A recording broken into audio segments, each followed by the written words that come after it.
Hello, my name is Federico Tridico, and this is my submission for DES105. I'll go ahead and play the game right now. As you can see, I created a menu for the game to begin, so you can start or exit right away when you're playing on the build version. So I'll go ahead and press start. I also included a pause menu. It will dim the background and it'll let you resume, go to the menu again, which I'll do right now, and quit. And again, this works when you build this version. So I'll go ahead and hit menu again, it brings me back to the menu. So I'll start again, press escape once more, and then click resume, and it resumes. And it will stop also when I'm in air. Just work correctly out overall.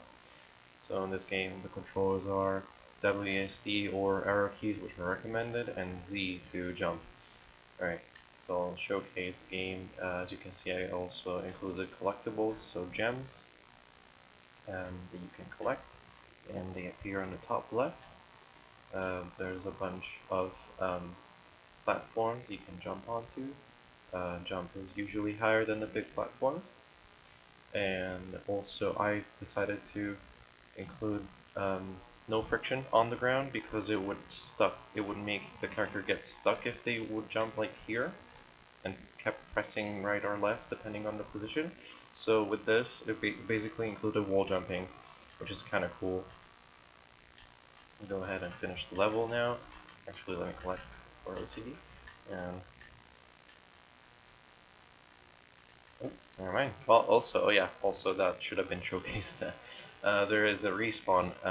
So there's a death zone, and the respawn area is over here by the tree. So if I jump down and fall, I will respawn right there. Let's go back to that area and not fail this time around. Basically, the way the jumps work, the script will check if I have been in contact with the ground, and so it will let me jump even though I am falling as well. Not if I'm on the ground all the time. So if I have been on the ground, I can jump.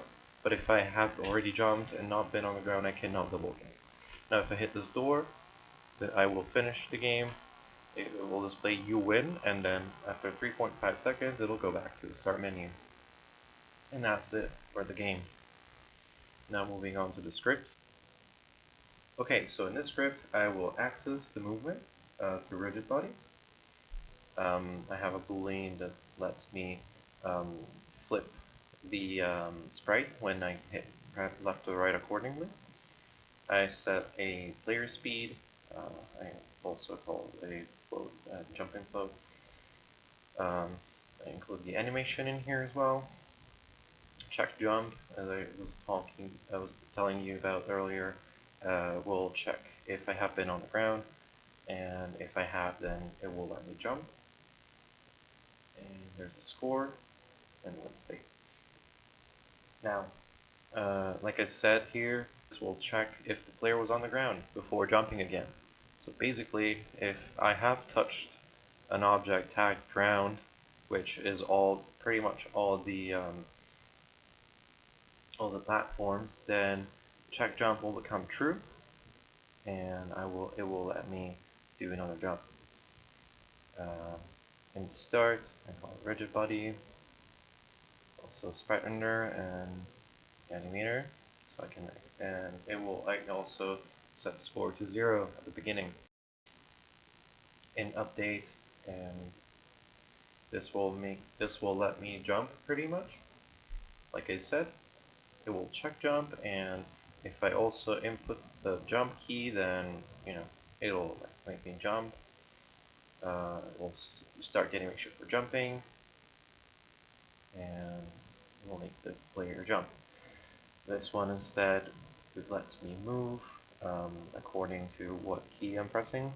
Right arrow key. I'm using the horizontal, but as well as the right arrow key to make sure it will walk. In this case, it will also play the animation for walking. Also set the speed.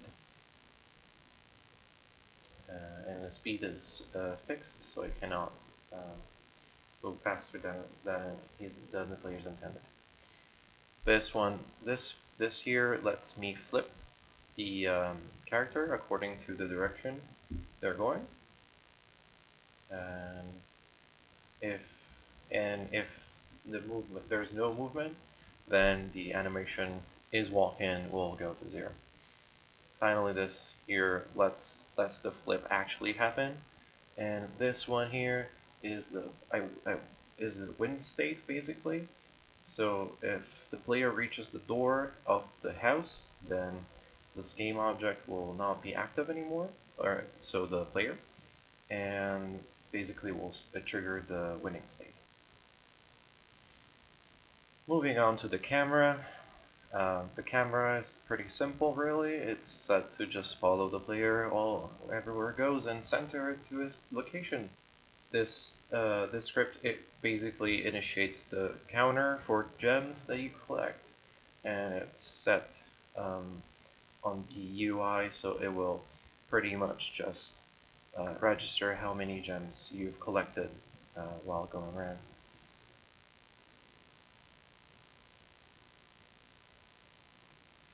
This script instead is the collectible, so pretty much once the player enters the trigger area of the gems, so that if the player is in collision with the object, the score will go up, it will change the score, and finally it will destroy the gem, so you cannot access the gem more than once. The death area script basically is attached to a box collider, which is down below the level. If the player does jump down and fall, this will trigger the death area and also trigger the respawn. So pretty much if you fall down and hit the area, then the player will pretty much respawn. Moving on to the pause menu, as you can see, I've pretty much used the boolean for is the game paused, false, so it will at the beginning pretty much it will not be false. It will not at the beginning the game will not be paused, and I also call the UI. I also use the game object pause. Pretty much in the update, if the player hits the escape key, then if the game is already paused or resume, otherwise pause it. And then in these I explain what resume and pause do. If the player resumes, then the time scale will go to 1, so the time will go as normal, and the game is not paused anymore. While in pause, obviously, it is quite the contrary, so the time scale is 0, while game pause is true now. Then loading menu actually I make sure that the time scale is 1, so it will not pause the entire game, even though there's no real need. I think there's no real need, but if it's not broken, don't fix it. And it will load the scene manager to main menu. So I use the Unity Engine .scene management here to make sure I can actually change scenes into main menu. And then to make sure this worked, I just printed loading menu. Same thing with quit app. Here, if I hit quit or exit on the pause menu, it will literally quit the application, and that's it. In the win script, I use also scene management, and I begin with using the player variable, I call the player controller script and call the variable player var, and a boolean for is the game over false right now. So at the start, the game, the UI for you win is not active, but as soon as you actually trigger the winning state, if the game over is false, then make it true, and it will basically start a countdown here, which we'll go to very soon. And if the player enters in the trigger of the collider of the door, then print you win. Pretty much Yeah, that's to make sure it works. And then here, I enable the UI you win pretty much.